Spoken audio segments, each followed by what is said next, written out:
आप देखिएगा एगो लड़का लड़की शादी करके भाग जाएगा सब, अब उसके बाद से लड़कियां पकड़ाएगी ना तो कोर्ट में आके क्या कर देगी, हमको बहला फुसला के लेके भाग गया। अब आप बताइए किसी लड़की को कोई बहला फुसला के भागेगा कि चलो चलो चलो भाग जाते हैं शादी कर लेते हैं, नहीं ना लेके भाग सकते हैं।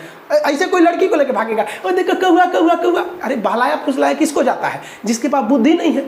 तो हमारा कानून कहता है कि देखिए समाज को बेहतर बनाने के लिए ज़रूरी नहीं कि सब पे कानून बराबर लगे, किसी पे थोड़ा सख्त कर दीजिए, किसी पे कम कर दीजिए। इसका मेन मकसद है हिंदुस्तान को अच्छा रखना, इसीलिए इसको लाया गया है कि थोड़ा बहुत ऊंच नीच हो जाता है। देखिएगा लड़का लड़की अगर भाग जाएगा ना तो कोर्ट में लड़का का कोई ज़्यादा वैल्यू नहीं दिया जाएगा, लड़कियाँ जो कहेगी वो सही हो जाता है। इससे क्यों रखा गया इस चीज़ को, ये एक तरह से ज़रूरी भी है, क्योंकि ज़्यादा अगर बराबर कर देंगे ना तो फिर समाज में एक डिसबैलेंस हो जाएगा। आप देखिए कि राष्ट्रपति और राज्यपाल जो है इनका आता है अनुच्छेद 14, इसमें बड़ा कन्फ्यूजन, ध्यान रखिएगा यूपीएससी में इससे क्वेश्चन पूछता है। इसमें दो तरह की बातें कही गई हैं। एक कहा गया है कि कानून के समक्ष समानता, यानी कानून के आगे सब बराबर है, इसीलिए कानून पे देखेंगे ना एक पट्टी लगा रहता है, औरत पे तलवार ली रहती है, तराजू कहती है कि हमारे आंख पे पट्टी है। अब तुम आगे राष्ट्रपति हो कि चपरासी हो, ऊंचे जाति के हो, दलित हो, मुस्लिम हो, जैन हो, कोई मतलब नहीं, गलती किया छपाक दे काट देंगे। यानी कानून के समक्ष समानता, इक्वेलिटी बिफोर लॉ। बिफोर का मतलब पीछे नहीं, बिफोर का मतलब सामने नहीं, देखते अपोजिट मतलब सामने, तो कानून के सामने सब बराबर है।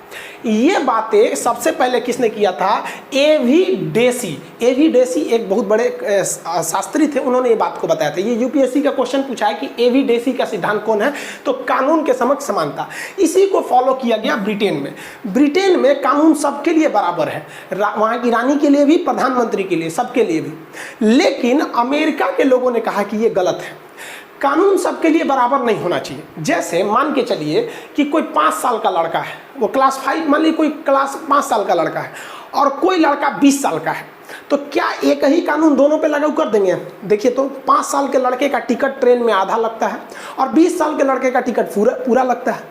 अब अगर कोई सुप्रीम कोर्ट में केस ठोक दे इस आधार पर कि सुप्रीम कोर्ट आप बहुत बड़े कानून के रक्षक बनते हैं, ये बताइए हम 20 साल के हैं तब वो भारत के नागरिक हो, बचो है तो वो भारत का, ओकरा आधा का है लग रहा है, हमरा का है पूरा लग रहा है, समझ में आया कि नहीं आएगा?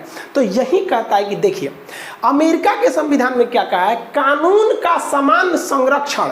यानी अगर आप बड़े हैं या छोटे हैं, अगर कोई गलती कर दिए हैं तो सजा आप दोनों को बराबर मिलेगी, लेकिन कुछ हद तक आपको अलग देखा जाएगा क्लासिफिकेशन के नाम पर। जैसे भारत में महिलाओं को फांसी नहीं लगी अभी तक, कुछ डिफ्रेंसिएशन करना ठीक है। ये क्यों ठीक है? क्योंकि समाज को एक बेहतरीन बना के रखने के लिए। आप देखिएगा एगो लड़का लड़की शादी करके भाग जाएगा सब, अब उसके बाद से लड़कियां पकड़ाएगी ना तो कोर्ट में आके क्या कर देगी, हमको बहला फुसला के लेके भाग गया। अब आप बताइए किसी लड़की को कोई बहला फुसला के भागेगा कि चलो चलो चलो भाग जाते हैं शादी कर लेते हैं, नहीं ना लेके भाग सकते हैं। ऐसे कोई लड़की को लेके भागेगा, और देखो कौआ कौआ कौआ, अरे बहलाया फुसलाया किसको जाता है, जिसके पास बुद्धि नहीं है। तो हमारा कानून कहता है कि देखिए समाज को बेहतर बनाने के लिए ज़रूरी नहीं कि सब पे कानून बराबर लगे, किसी पे थोड़ा सख्त कर दीजिए, किसी पे कम कर दीजिए। इसका मेन मकसद है हिंदुस्तान को अच्छा रखना, इसीलिए इसको लाया गया है कि थोड़ा बहुत ऊंच नीच हो जाता है। देखिएगा लड़का लड़की अगर भाग जाएगा ना तो कोर्ट में लड़का का कोई ज़्यादा वैल्यू नहीं दिया जाएगा, लड़कियाँ जो कहेगी वो सही हो जाता है। इससे क्यों रखा गया इस चीज़ को, ये